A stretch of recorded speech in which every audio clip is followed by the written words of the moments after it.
What's good, y'all? Nutsack back at it again with a new video.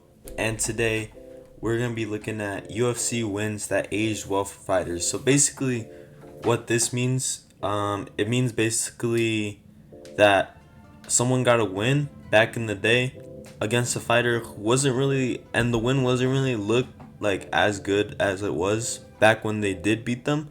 But then the people that they beat went on to go do great things, and then that win ended up aging well. So, yeah, without further ado, let's get into it. Starting with the man on the title cover, Khabib beating RDA. Khabib beat RDA back in the day, and then RDA was able to bounce back, and then he went on to be a UFC champion. So that's super impressive. Yeah, Khabib beat him like a dominant decision, I'm pretty sure. But yeah, that just goes to show how inactive Khabib was as well. Because this dude fought RDA, and RDA was literally able to bounce back and become a champ, and that felt like way like before Khabib was ever a champion. So yeah, like I said, that just goes to show how inactive he was. But I mean, still super impressive win. So like I'd say like Khabib has like 5 or 6 good wins, or like yeah. So I'd count like the big three: Conor, Poirier, Gaethje. And then obviously you got to count RDA because he beat RDA, and then RDA went on to become a champion, so that one aged really well. And then maybe a Barboza, but I wouldn't say like Michael Johnson, Ally Quinta, or that good of wins. But yeah, moving on to the next one, I hate putting him on this list. You guys know I hate John Jones, but him beating Glover back in the day for a title shot, back when Glover was just like a decent contender. Before John Jones left the division and Glover changed his game, became more of a grappler, and he went on to be champion at 40 years old. I think he was like the oldest champion or something like. Nah, I don't think he was the oldest. I think that was like Couture or something like that. But he was like the oldest light heavyweight champion or some shit like that. I don't know. He was just old. But yeah, John Jones beat him back in the day, like when he was young, back when he was like a boxer, and John Jones dominated him on the feet. But that was still a super impressive win because then Glover went on to become a champion. So that win aged well. As much as I hate John Jones, it aged well. Moving to the next one, Alex Pereira beating Sean Strickland. This is back when Sean Strickland was known as just like, the boring guy who's like a middle of the rankings type of dude. They just fed him Alex Pereira so they could get because at the time Sean Strickland was ranked like number 5, so they just fed him Alex Pereira. They just fed Alex Pereira Sean Strickland so he get that quick title shot, and Alex Pereira knocked him out in 1. So impressive performance. Then but at the time nobody really knew Sean Strickland, but Sean Strickland then went on to have that close fight with Cannonier, arguably won. Then he went on to fight for the title against Izzy and dominated Izzy, and he just recently had a super close fight with DDP, and then he went on to beat Costa. So yeah, that win has aged well. So it's aged super well, and now that's like another champion on Alex's resume. You could say Alex has beaten 5 champions now: Strickland, Izzy, Blachowicz, Yuri twice, and then Jamal Hill. But yeah, so that win ended up aging well for Alex. Moving on to the next one, got Islam beating Arman. I believe it was Arman's first ever UFC fight. He was only 23 years old, so it's not a bad loss, especially when you're fighting Islam. But this win aged well for Islam because Arman went on to go be the number 1 contender in the division, and he's arguably he could beat him, and Arman will without a doubt fight for the belt after he gets back from his suspension. But yeah, so it was still super impressive win because it was back in the day, and then Arman went on to go do great things, and he's still rapidly improving his game. And most recently, Arman just beat Charles on UFC 300. So I think Islam will beat Arman, but it was still a super good win. The win aged well. I mean, either way. The next one's kind of a hot take. Max and Volk beating Aldo aged well, and here's why. A lot of people think that Max and Volk beat like a washed Aldo, but I don't think that's the case at all, because if you look at Aldo's resume after this one was a robbery, that's why I put the robbery here. Marlon Moraes was a robbery. Jose Aldo won that fight for sure, I think. So, but people always say that, like I said, that Aldo was washed when Max and Volk fought him, but I disagree. Aldo was coming off after Aldo got knocked out by McGregor. He came off a win against Frankie Edgar, got knocked out by Max Holloway twice, then went on to go win 2 fights, both by knockout. Ran through both these guys, Jeremy Stevens and Renato Moicano. Renato Moicano is actually another one that's aged well because he's doing really good right now at lightweight. And then he fought Volk. Volk dominated him. Then Aldo moved down to bantamweight and then got robbed by Marlon Moraes. But the robbery was was so convincing Aldo's that he ended up getting a title shot off of it against Peter Yan. And Peter Yan beat him, fair enough, but it was still like a competitive fight on the feet. Peter Yan, I think ground and pound TKO'd him. Yeah, he did.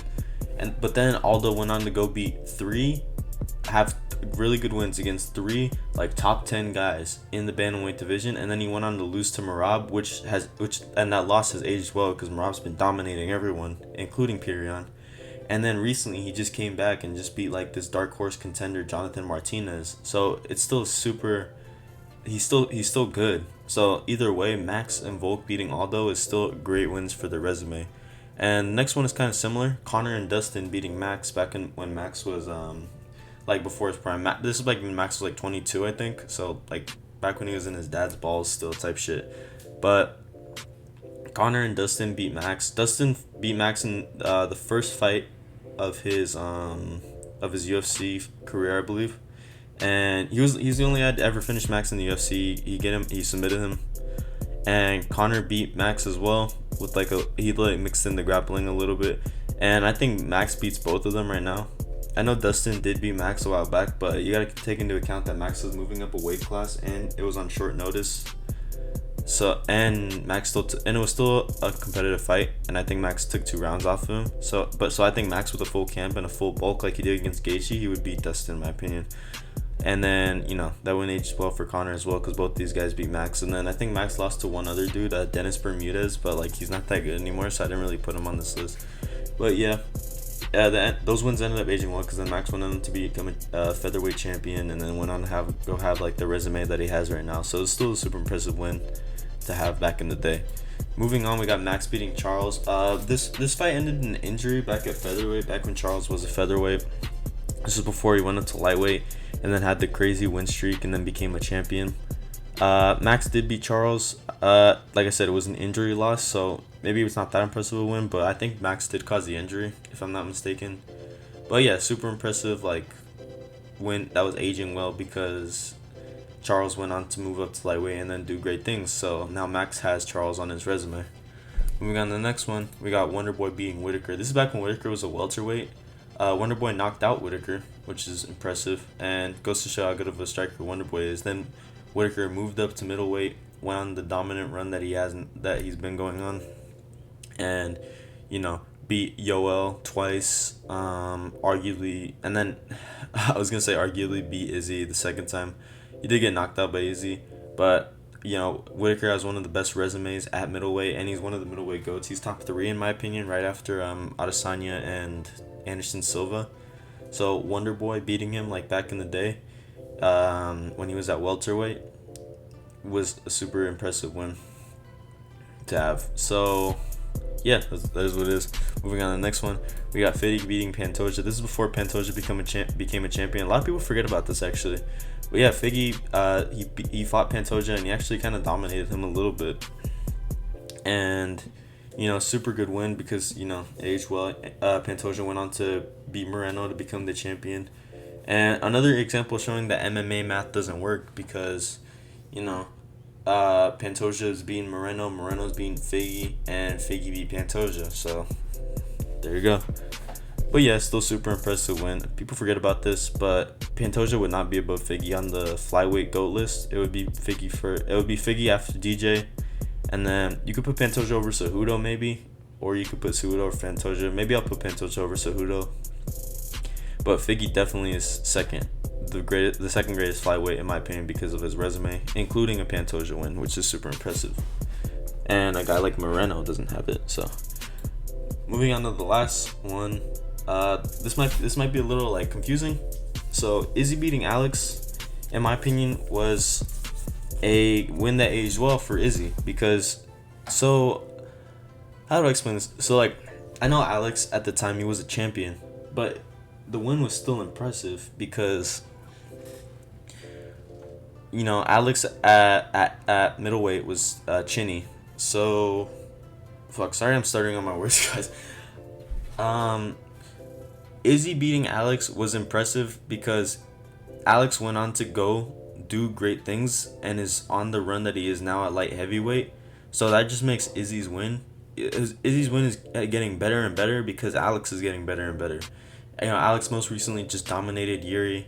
He also knocked out Yuri the first time, even if you think it was an early stoppage. That he proved that was that was a legit win, low key. Knocked out Jamal Hill, ran through him. Beat Jan Blachowicz, the guy that Izzy wasn't able to beat, and he beat John Strickland, but that was before. So Izzy's win is aging well, better than it was back when he beat Alex the first time, because everyone thought Alex was just like there just to fight Izzy basically. But now Alex is here to do well. He's here to dominate in the light heavyweight division. If he moves up to heavyweight and beats Aspinall or beats Jones, then that win for Izzy will age even better, and that would be even crazier. But yeah, the Alex win is aging well for Izzy, is basically what I'm trying to say. And I know I'm basically repeating on my words here. Sorry guys. But yeah, that's gonna be it for the video. I got a new video dropping later. It's gonna be my casual takes part 2, so stay tuned for that. And I'll see y'all in the next video. Peace out.